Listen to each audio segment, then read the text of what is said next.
This is 9/11 Freefall.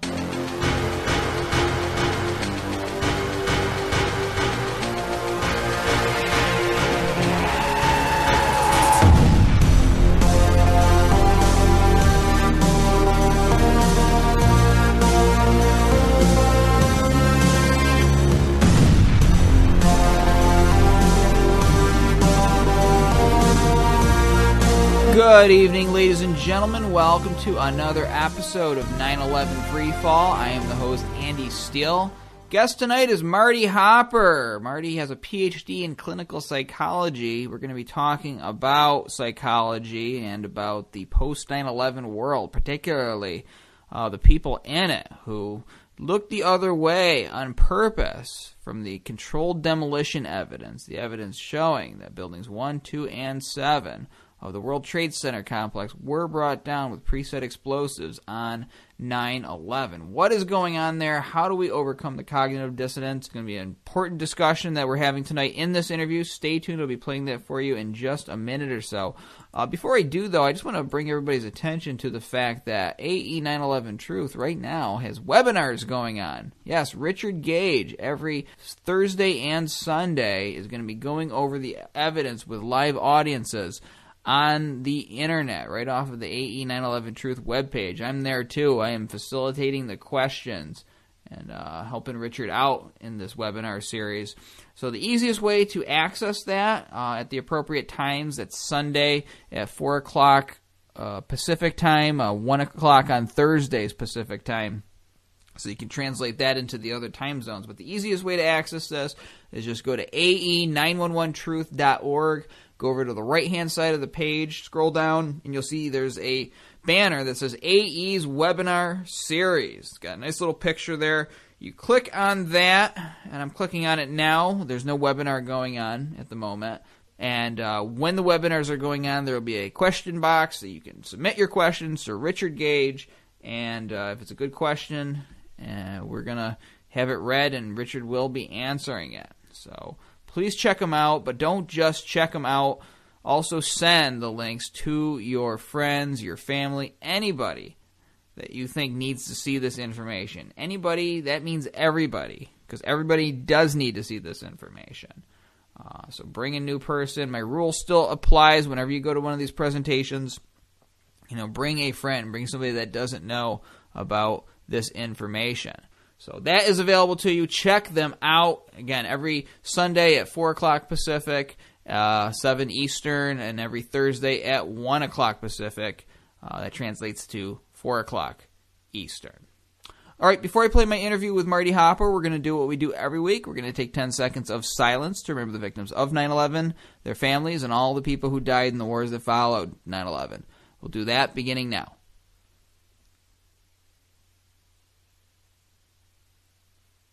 And that's 10 seconds. The views expressed on this show by guests and the host on issues outside of the 9/11 controlled demolition evidence are the opinions of those individuals alone and do not necessarily reflect those of architects and engineers for 9/11 Truth.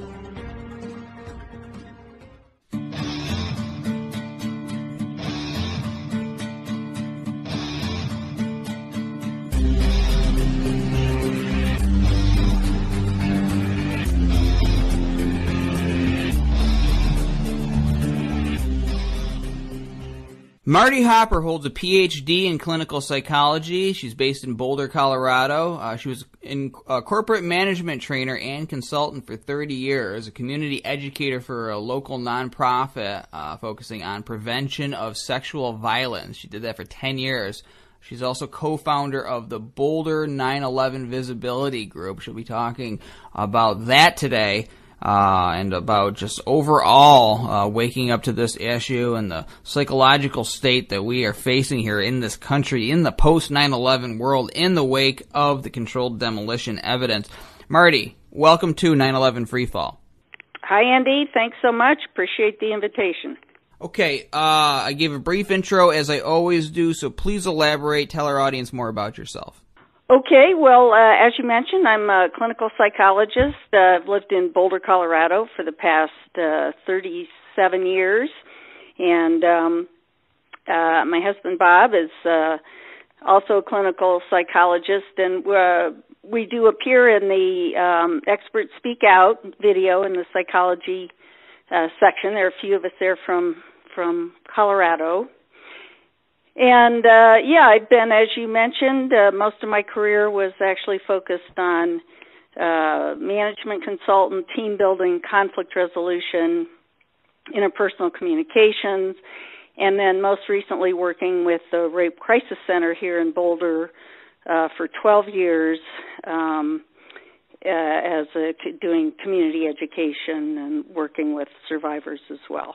That is great work. That's actually a trade that I admire. Obviously, my main issue right now is 9/11 Truth, trying to get the investigation of the towers done. But helping people who have been raped, I know people who have been in life, and it's a very traumatic, horrifying thing that just sticks with them until the day they die. And so, anybody that can help out and do that kind of work and deal with it on such a consistent basis is probably was required for you or of you during your service with that nonprofit. I truly commend and take my hat off to you.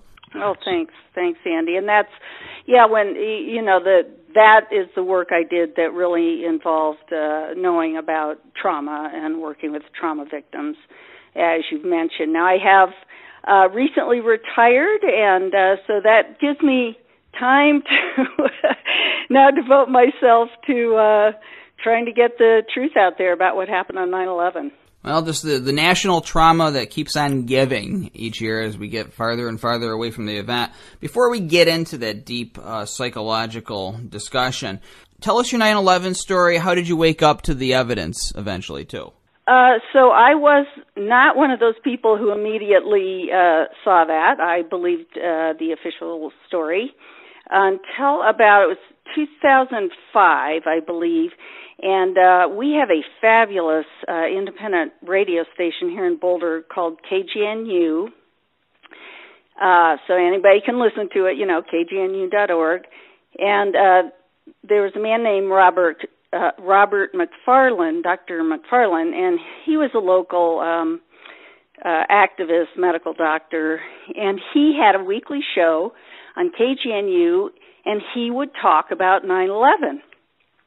And one day I'm just listening to him on the radio, driving up to the mountains, and he had a building engineer on the program, and I was just so drawn to it. I just was, what? What is he saying? And then Bob McFarland had meetings, and so I started going to those, and Colorado, at the time, Colorado 9/11 Visibility, now Colorado 9/11 Truth, had meetings, events, outreach, and I just started getting involved and educating myself on what happened. And to me, once you see that evidence, it was very clear what happened. What did you consider to be the strongest aha moment when you were looking at the evidence? What really clinched it for you? I think it is the demolition evidence around the Twin Towers and Building 7. There were a couple of younger men here in Boulder, and they put together PowerPoint and videos, and they were just doing this on their own. And also what happened with the planes and the NORAD stand down. So between, I think, those two things, it was just so powerful that's what pulled me into it. So we've been talking about the evidence for years. On this show, it's been like 4 years I've been doing this, and Richard Gage has been at it for even longer. I mean, a decade we're at now with his work, and not to mention all the countless work of others that blazed the trail for AE 9/11 Truth, people like Stephen Jones, David Ray Griffin, who were first talking about this issue within years of the event taking place. So the evidence is there. It's not a case of, like, we're going to prove it someday. It's provable. It at least justifies a new investigation, which is what AE is seeking in its mission. But time and time again, we run into resistance. We run into roadblocks from people that we think should know better. I was talking to somebody, well, not talking to face-to-face. We were just having a discussion in email, and it wasn't really much of a discussion. I have folks emailing the Beyond Misinformation booklet to architects, and they, one architect just wrote back and said something like, "Oh, you can see Mary in your French toast if you want to." And so I wrote back and said, "Thanks for that, but what specifically about the information do you find incorrect?" And then I was told promptly to buzz off in the next one. So this person did not actually even look at the information, as what I gather from that. I won't say the name, but this is what you're seeing. This person was considered a forensic architect. People who should know better, who should be looking at the evidence and actually, if they don't agree with it, they should be giving a logical refutation of it, saying, why should we not consider the fact that there is molten steel and molten droplets of iron found in the World Trade Center dust? Why shouldn't we be concerned about that when the jet fuel and the office furniture can't get hot enough to do that? So at the center of it, just from your own professional assessment, what is the biggest roadblock people have to looking at this? Well, I think you have totally hit the nail on the head, because the evidence is clearly there, as you just said. And so at this point, I do think what you're identifying is our issue. It's this psychological resistance to the evidence, that is our challenge as a truth movement. And I'm also an activist. I'm out in the street, doing things, outreach at the fairs and, down on the mall, passing things out. So I get these same kinds of reactions. So what I think, here's what I think is going on right now. And I think the very first part to look at is the cultural context, like of that interaction you had with that, I assume it was an architect, that we need to look at the environment we're working in. So I think the first challenge is that people aren't even aware of the evidence, okay? They don't, when I ask person after person, despite some of the polls that we see, have you heard of Building 7? It's still that building what? That people don't know it. So, and this is clearly our challenge around the media cover-up and blacking out of this information combined with disinformation from the government that's just spewed out, by corporate media, so that people they're not aware of it. I've thought for years and years, if people could be sitting on their couch in their living room and this evidence would come up on their TV, they actually might believe it. We can't break through. We've got to, that's a huge thing, is to get the evidence in front of people. So that's a context. One thing that we've done out here in Colorado that was apparently a breakthrough in the country is there is a station out here, Channel 12, Colorado Public Television 12, CPT 12, and the director there, Sherry Burnson, has actually shown, the program director, a number of 9/11 Truth films. Richard has been on the station, Kevin Ryan, a number of people. And here in Colorado, we hear about that. So I'll be mentioning this to someone that I know doesn't know but might be open to it, and they'll go, I saw something on TV and about those buildings coming down, and it really got my attention. It was like about the science of it. And we hear that a lot out here in Colorado, and it's because of it actually has been broadcast numerous times. And in fact, so Channel 12 is very independent progressive, but because it's a PBS station, like Experts Speak Out was posted on pbs.org and got over 1 million views. So you can see the power of just our media and that they have in this kind of blackout and creating and promoting the false narrative. So that's, I think, a huge part of the context that we're working with. And this false narrative, at this point, Andy, we're 15 years out now. This false narrative is really deeply ingrained in people at this point. And as we know from learning and memory, the longer this goes on, the more deeply ingrained and deeply held this false narrative is. So that's one huge contextual issue I think we're dealing with. Another issue, again related to our culture, is that I would say in the past 10 or 20, maybe 30 years, that there has just been this ramping up in our culture of valuing militarism, violence, unquestioning patriotism, U.S. global dominance, we're number one. That's just gotten more and more prevalent. I mean, if you see a service person, if you don't say thank you for your service, you're looked at as unpatriotic. If I didn't see it for sure, I don't know if you saw the Super Bowl, but I was kind of walking by and it looked like the whole opening was all military. Like huge, I believe did you see the Super Bowl or the opening? I did see the actual game, but I think I was at a friend's house and I think we turned that off or were looking at something else when all that was going on. I know that goes on, though. I know that's happened traditionally throughout the years. There was one year that I said, okay, I'm going to get into football this year. I got all ready for opening day, and I ended up turning it off like halfway through the second quarter just because of all of the commercials for the military. And it's not that I have anything against the military itself. It's necessary in certain times. But the way it's being used and knowing that the official story of 9/11 is a lie regarding the destruction of the buildings, at the very least, just makes it very difficult to watch that. And you're totally right. What we celebrate being number one. Well, what are we number one in? Killing people? Is that something to be proud of?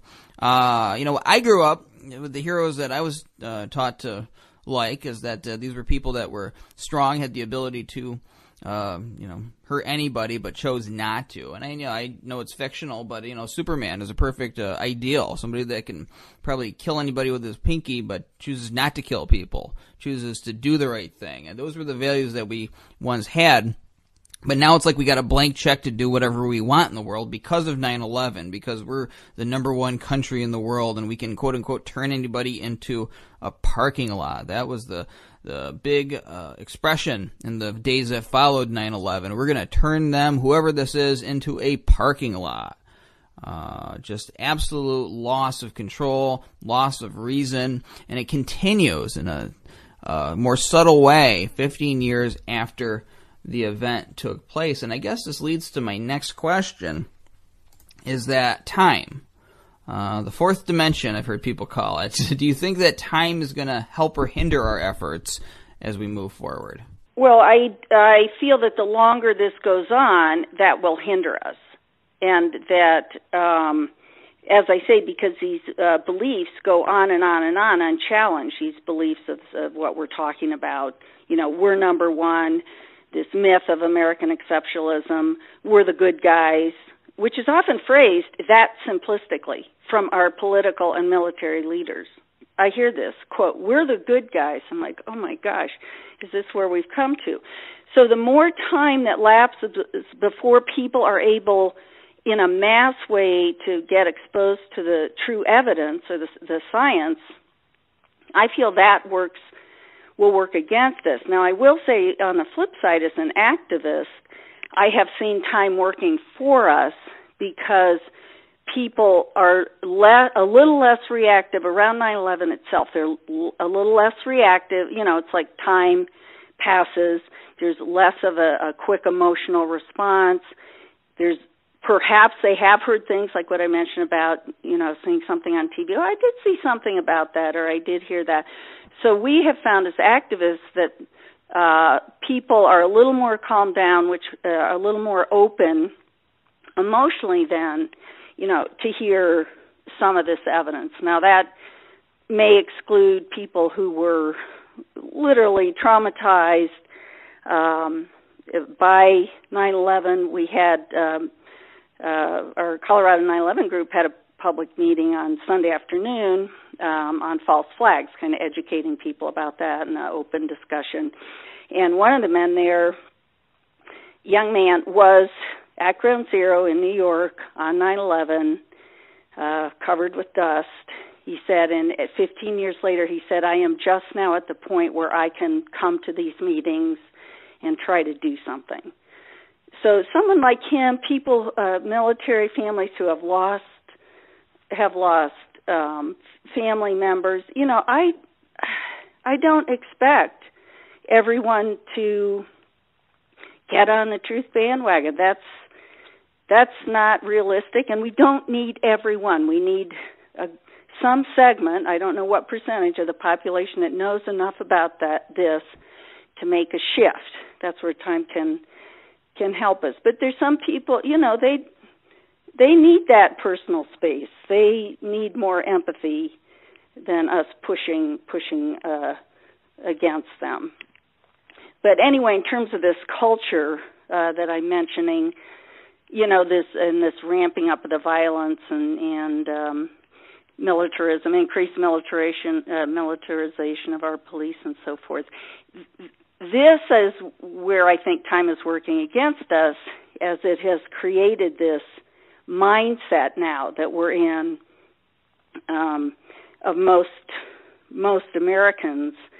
That's the context that we're trying to break, that we really need to break through, is this worldview that now is being very strongly held and will continue to be reinforced through all the continued quote-unquote terrorist events, or we might look at them as false flag events, to continue to ramp up and keep the fear high, and the worldview that's been created that we have to break through. So I don't know if that answers your question about the time. It does, because I just think about all of the stress that's been heaped on to the general public in the years since 9/11. And what I mean by stress is just beyond, the event, the traumatic stuff that we watched on that day and the wars that followed and the people that died. But the fact that now we have this lie that some people have gone to war, they lost limbs or lost loved ones, but at least they're told that they died or they lost their limbs because they were heroes, because they went and did the right thing and they responded to 9/11 and made the world safer. And now you hear this information, this irrefutable evidence that they were brought down in controlled demolitions at the three towers in New York, and that has to make you challenge, why did you lose that limb? Why did your loved one have to die? It takes away that justification in people's minds. And so people want to guard the lie. Then you have people like myself who I'm not going to look the other way from this. I'm not going to pretend that 3,000 people were not needlessly slaughtered and that we're not being lied to about this event. So I'm going to keep on talking about that. And now you've created this strife, this conflict in our society. You've also got the fact that people do need to feel like we're number one at something, or military is number one. And when you base your whole persona and reputation and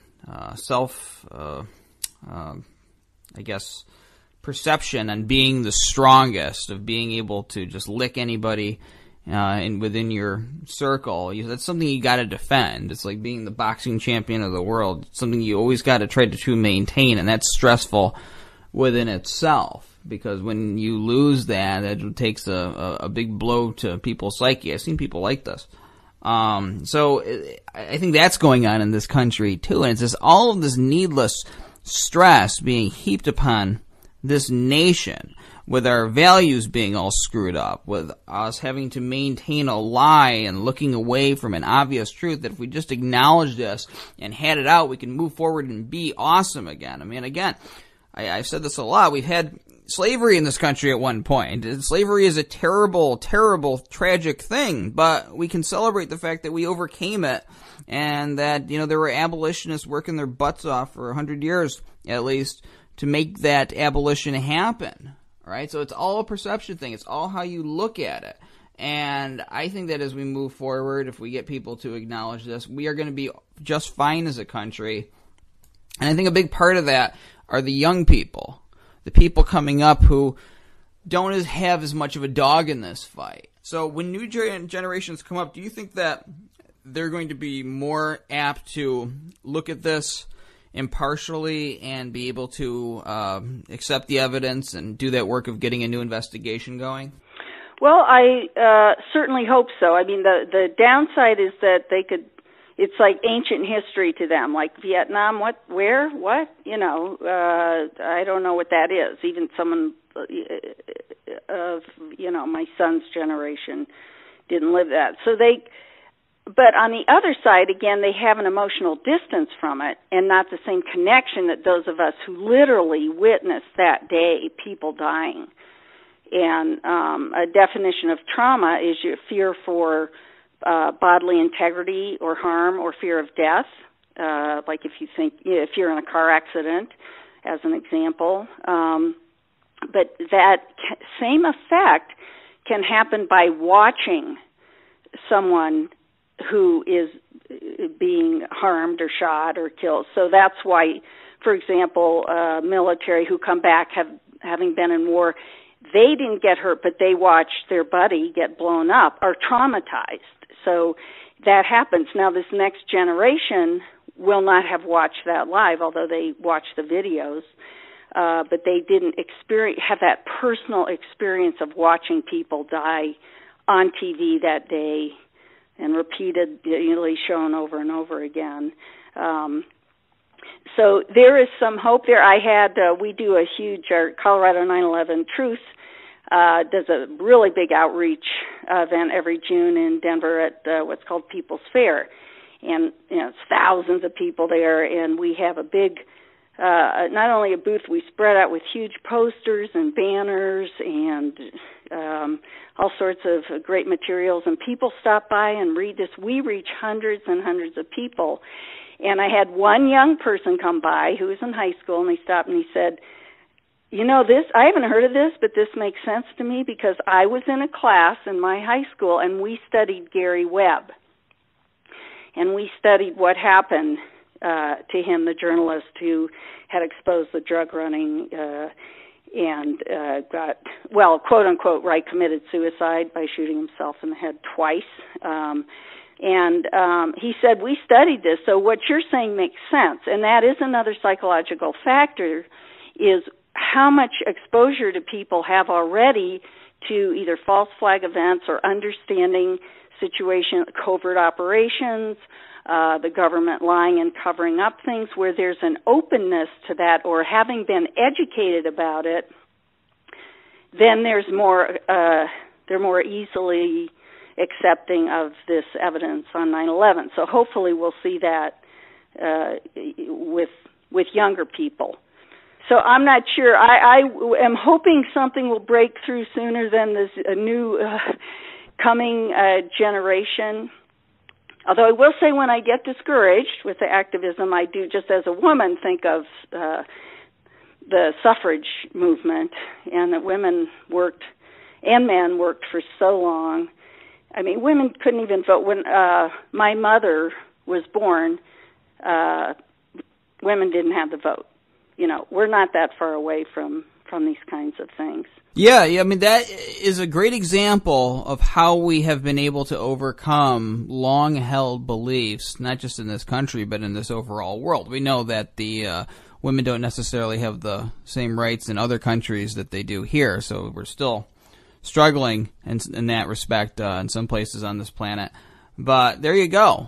Somehow people were able to change the minds of the general public and make people see truth. You see that with the racism thing. I'm not saying that there isn't racism that goes on, but I mean, I think we've made some strides, major strides against it. The women's suffrage movement, another great example. Just overall people's thoughts about science itself and using the scientific method as opposed to old superstitions or previously held beliefs that were held for like hundreds of years, long before we ever showed up on this planet. So these things can happen. I think people feel a great urgency right now because they want to see this crime exposed and acknowledged in their own lifetime. They don't want to go to their graves thinking that they were unsuccessful in making people's eyes open to some physics and common sense. And for me, people are dying every day as a result of this right now. There's likely 2 million people on the planet that have died as a result of 9/11, given all the wars and the atrocities. And that now that it's continuing, it continues to be ramped up. Now there's Syria. It's always a new country. We continue to create chaos in the Middle East. We continue to bomb with drones. I heard Robert David Steele say a 98% collateral. How the death rate, collateral damage, that horrible term, of citizens, of innocents, which is true in war. And so, to me, that's the urgency. That's why I work on. People are dying. They're dying in our name, and we need to stop this. I feel responsible personally as an American to do what I can to expose what's going on, in hopes that we can stop it. Well, I think an important thing to do is experience the world, and I recommend this to any young people that are listening to this show. Do what I did.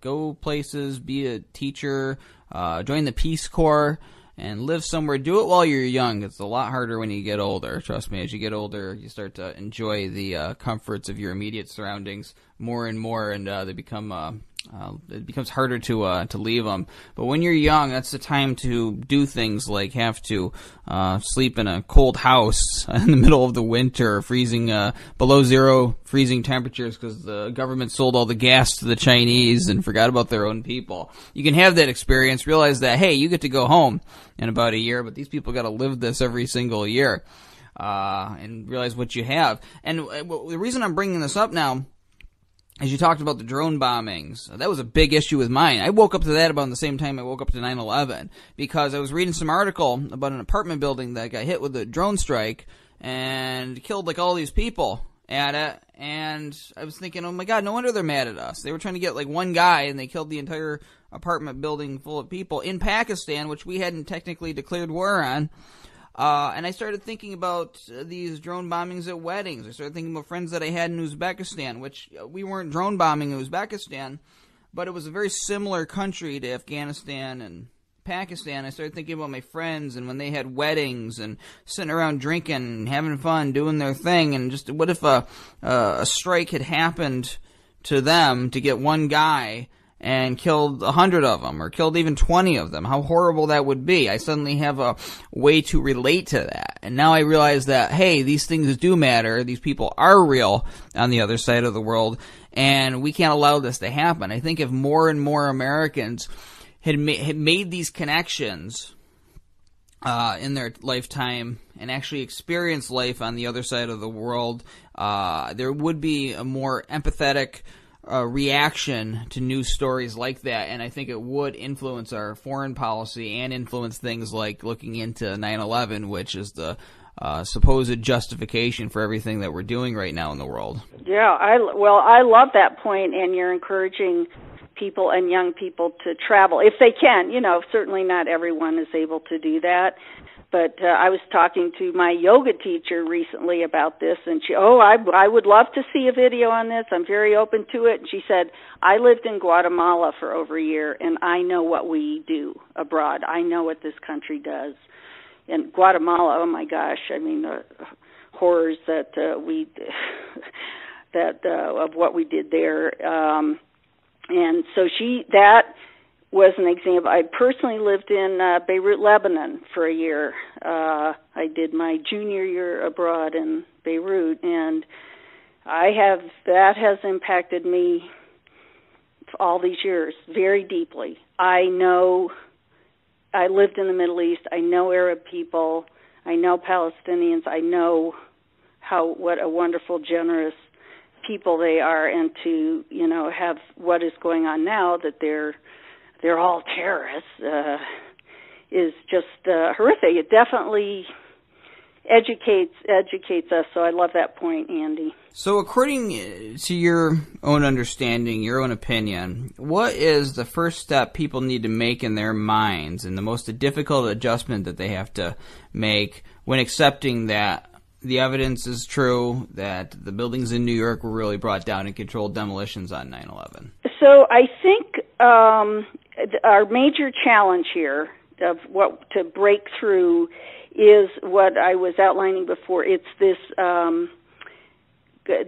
core belief now around that, of this mindset of that around the myth of American exceptionalism. We're the good guys. Our government would never do this. We go out and do good in the world. We're number one. That whole context that I was talking about earlier in the show.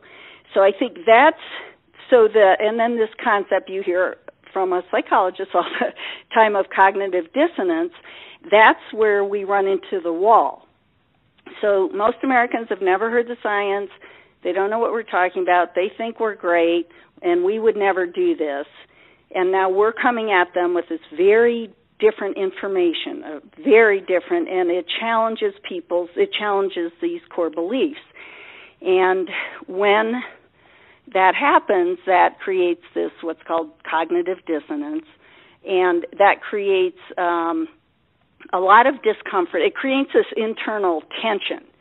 So there's a principle of cognitive consistency where we like things to all match, that our behaviors and attitudes and everything is in line. And when so if we believe, hey, we're great, we're the good guy, and then someone comes at us with this alternative information, people can react in three ways. So one way is to change their attitude. Now, attitude change is very difficult. So if the easiest thing to do, if I talk to my neighbor, which I have for years and still won't go there, but or your example of the architect that you talked to, you have presented this Beyond Misinformation booklet with totally alternative information, right? Yeah, so you are asking this person to change their beliefs. Now, you have created this cognitive dissonance. What does this person do? He or she did the easiest thing, which is to discount the individual giving you this information. Okay? Then you can come back, that person is crazy. Therefore, this information is crazy, and I can go back and I don't have this tension or discomfort with what they're telling me. And what's wonderful, the government, again, through their disinformation or brainwashing, whatever you want to call it, the whole term conspiracy theory is perfectly in place, because now everyone in the country believes this. Andy's a crazy conspiracy theorist. Discount what the evidence is, go back to what I believe, end of story. I'm back to this, not having this cognitive dissonance. So now, if the individual telling me this, let's say you said that to a good friend of yours who thinks very highly of you, thinks you're smart, loves you, now you're creating more dissonance. That's because you are harder to discount for that friend. And so now what do? Another thing people can do is acquire new information. So my neighbor, for example, who keeps rejecting this, so she likes me, we're good friends, I think she thinks highly of me, so she's still got this cognitive, what do I do with this? So she goes and acquires new information. What she does is research and go read all the debunking sites. And that reinforces her point of view that this evidence, science can't be true. So that's another thing that people do is that's why they're all this debunking and paid debunkers. And she talks to friends. She has a good friend that works for Lockheed Martin, and oh no, that can't be true, And so that's another thing, is to just kind of reduce the importance of what we're bringing up. That's a third way people deal with this, and say, 9/11, that was 15 years ago. That's old news. Why are you still bringing that up? Or, you know what, that really doesn't affect my life. Why should I care? Or, hey, I'm too busy, which people are. And people are busy. They have families. They're doing other things. Or they can justify it by saying, I think you're gone too far, but I do anti-war protesting. I do good work. I do good things. But you've gone too far. But because I do anti-war, I've now back in being consistent internally. So this is our challenge. And I think the way through it is to, as I mentioned earlier, we don't need to reach everyone, is to carefully, not even that carefully, but what I've done is I talk to a lot of people now. I don't really care. I put things out there, like my yoga teacher. Okay, well, she's open to it. Great. I give a little packet. Here's Experts Speak Out, or I send them a link. Here's the Architects and Engineers brochure. I put a little packet together, take it to the next class. Here it is. Someone else overhears it. They're open to it. Give it to them. So I think that we can do this in some way by going with those who are more open, have this alternative evidence, maybe have lived in another country like you mentioned, versus trying to push against those whose attitudes are just, they're not going to go there. On the other hand, I really also think I'm getting personally frustrated with the one person at a time. It's like we need somehow to break through, and with either the media or TV, we'll be asking our friends at PBS again to do something for the 15th anniversary in terms of an additional film.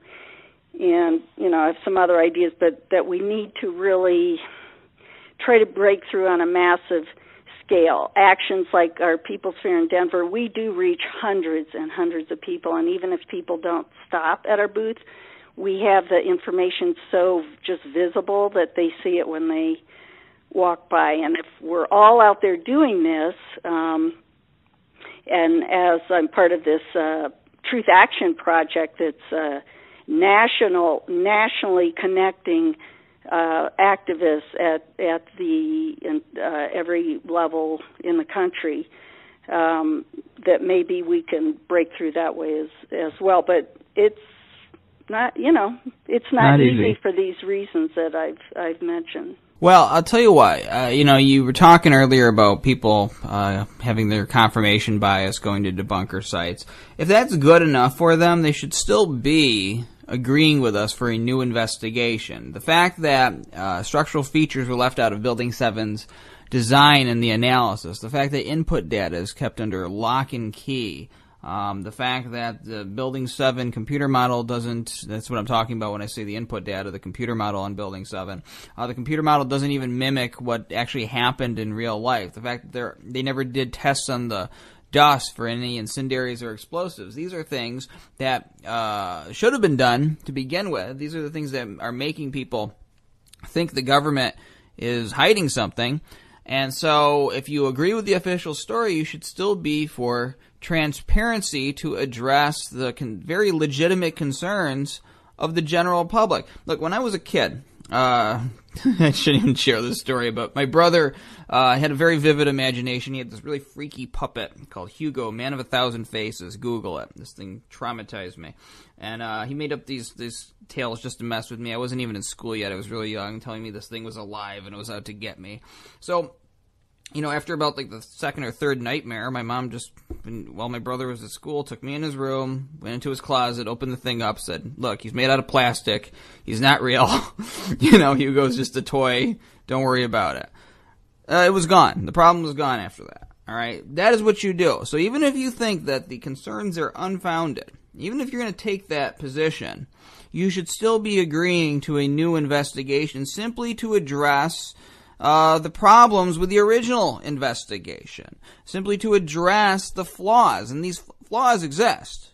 All right, you cannot leave parts out of the building to make your analysis happen. That's not real science. That's not a real investigation taking place.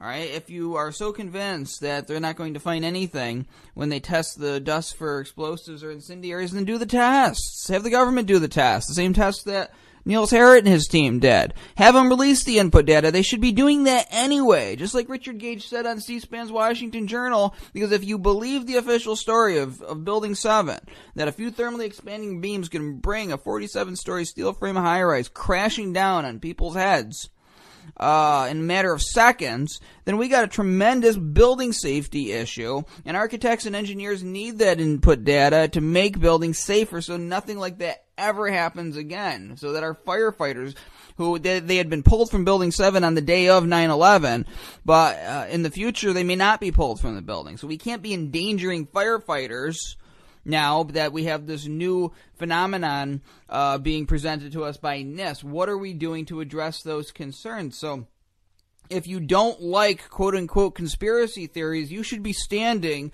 with the architects and engineers for 9/11 Truth and demanding this new investigation and having these questions answered so that they can stop being asked.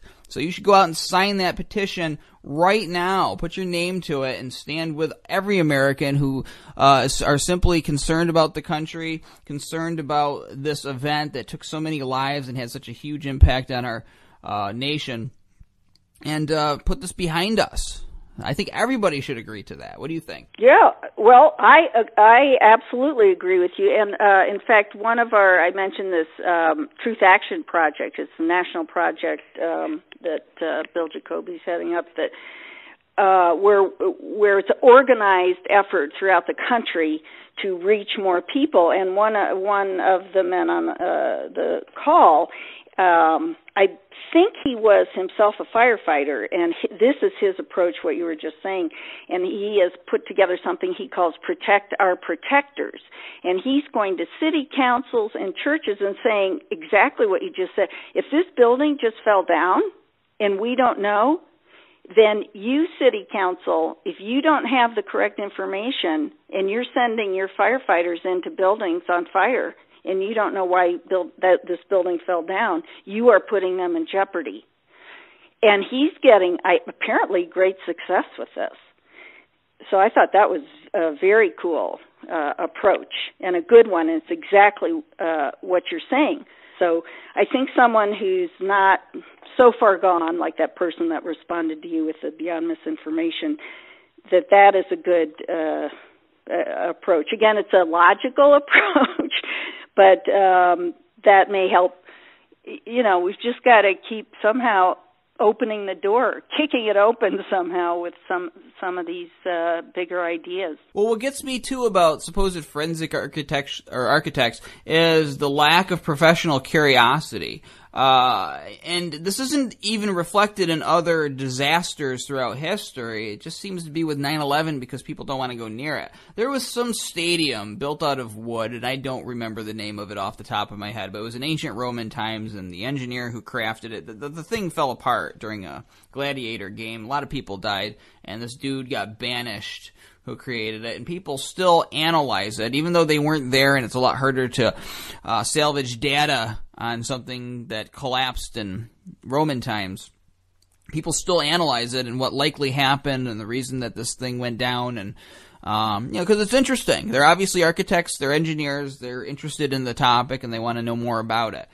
People still analyze the Titanic. They still analyze what kind of emergency planning and breakdown in communication and all of that led to that disaster. They study it because they're interested in it. They make movies about it, and they had cheap love stories to it. But they're still interested in this event, right? So it just seems like if you had, especially with Building 7, forget the Twin Towers for right now. Building 7, if you have this building that suddenly comes down, straight down symmetrically in a manner Yeah, I mean, again, even if you believe the official story and that physics stood down that day, if you take that position, if you say that people looking at that and not thinking it's a controlled demolition from the look of it is invalid, that they're way off, then you're being intellectually dishonest. Something that looks like a controlled demolition, if you believe the official story, you should still be interested in why did this building come down in such a way that it looks like a controlled demolition. So we should be having everything out in the open and having this studied. There's no reason to keep this secret. That's another reason people should be standing with the architects and engineers for 9/11 truth. Prevent it from happening again, and also show some professional curiosity. That's great. I love it. I think that makes sense to me. I love your passion around it too, but I think this is a good approach. I think people even who are resistant, but somewhat open to listening, I would have to agree with that. We would hope, but again, this is our challenge: is people just those beliefs come in and shut them down. But I think this is a very good approach, what you're outlining. Well, and it also makes people show their true faces to you, because when I presented a question somewhat like this to Michael Shermer during a Q&A, all he could ask in return is, do you think these other things are conspiracies? Well, there was nothing in the question about a conspiracy. Why don't we just rerun the analysis with the building features included to get a better understanding of what happened to the building? But see, no, then they'd show their true face, because then they show that they're not really interested in what the truth is on that. And I had a guy who argued with me on this show, but he was a good guy, and he, in the end said they should rerun the analysis because he's actually interested in what the truth is. But people like Michael Shermer are not. They're only interested in pushing forth their own narrative and dismissing people. And that actually shows people's true faces and how easy it would be to work with them. I mean, luckily Michael Shermer is really nobody. He's just some columnist. He doesn't really have any power over anything. But there may be people in government, people who actually do have some power and are important in our world that would listen to an argument like that and agree with it. So I think a big part of this is the fact that it's so taboo. So how do we make this issue less taboo in the minds of the American public? Well, I think, that if we can get a breakthrough where I keep thinking if we can get it on people's TVs, this sounds so basic, but people do tend to, through some people that they look up to. I mean, social learning theories, the huge importance of role models. And if someone that they trust and believe is saying that something is true, then they tend to believe that or be strongly, swayed by that. That's why people tend to often obediently follow, leaders and people in power and so forth. But if you look at some movement where they get, say, a Hollywood star or someone, they're like, oh, well, they think that. It makes it harder for them to just blindly turn it off and not question it. So I think it's going to have to be a combination of all of us out there doing some of these. I'm going to be meeting personally with some of the editors of more independent weeklies and newspapers here to see now if at this point, 15 years later, they will do a story, trying to do things where we can access lots of people through others they might look up to. I'm going to be meeting with some what I identify as thought leaders here in Boulder and at the university. For example, a person I know who's a professor at the University of Colorado has just been named the state historian. I happen to know her. Okay, have coffee. Hey, look at this information. And, try to break through that way. And I think these are people who I think would be somewhat open to it. And then some of these larger initiatives through like the Truth Action project nationally, as well as your efforts with AE. I love the project of going to the architects, the AIA meetings, and those proposals that are being presented to their boards.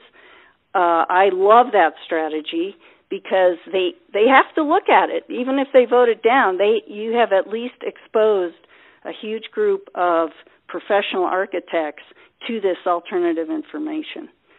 So I think it's a lot of those strategies, and knowing we won't reach everyone. Right, and I think it's important, too, to just keep on talking. Folks, it's like a middle school dance, or it's like trying to get a date for Saturday night. If you just, suck it up, man up, and just keep on asking each potential person you want that you come across, you might get rejected like 10 times, but on the 11th time, someone will say yes. Now, you keep doing that, apply that to this issue.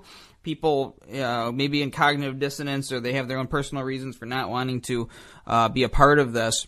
But you will run into people that do. And after a while, you've got an army. And I'm not talking about violence. I'm talking about information warfare of getting the word out and spreading and changing public opinion.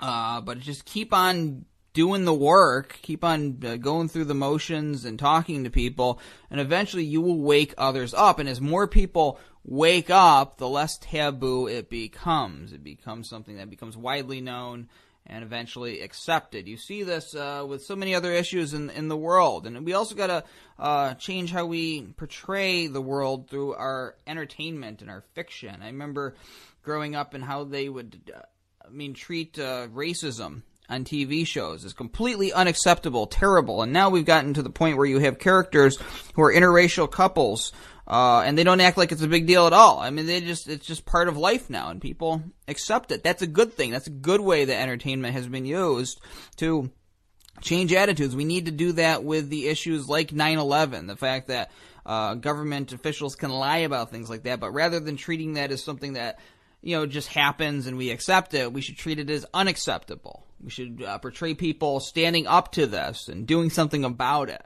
So that's my word to any writers out there who may be listening. Put that forward. And Andy, if I could add one thing, you've reminded me of another issue I take heart from, and that's what's happened with marriage equality. People have been working on that for decades, and it reached a tipping point this past year so that is now the law of the land. It's remarkable. It's kind of jaw-dropping when you think about it. And I remember when I saw the movie about Harvey Milk, and what he said is one key is everyone coming out. Because if you're my brother or my sister and I love you and you're telling me this, what do I do with that information? It changes me in a fundamental way. And I think equally 9/11 is a very silenced issue, just like marriage equality, just like sex assault. These are very silenced issues. People don't want to speak. We've all been silenced. And I think it's critical that we speak out. We use our voice now. We talk to people with empathy, with listening, with all of that, but that this is the way that we're going to break this open. Well, we're going to have to leave it there. We are out of time. But Marti Hopper, thank you so much for coming on 9/11 Freefall. Absolutely, Andy. Thanks so much for having me on the show. This program's on every Thursday night on No Lies Radio at 10 o'clock Eastern, 7 o'clock Pacific. You can also download MP3s of this show from the Internet Archive by going to 911freefall.com. This is Andy Steele saying have a great week and good luck.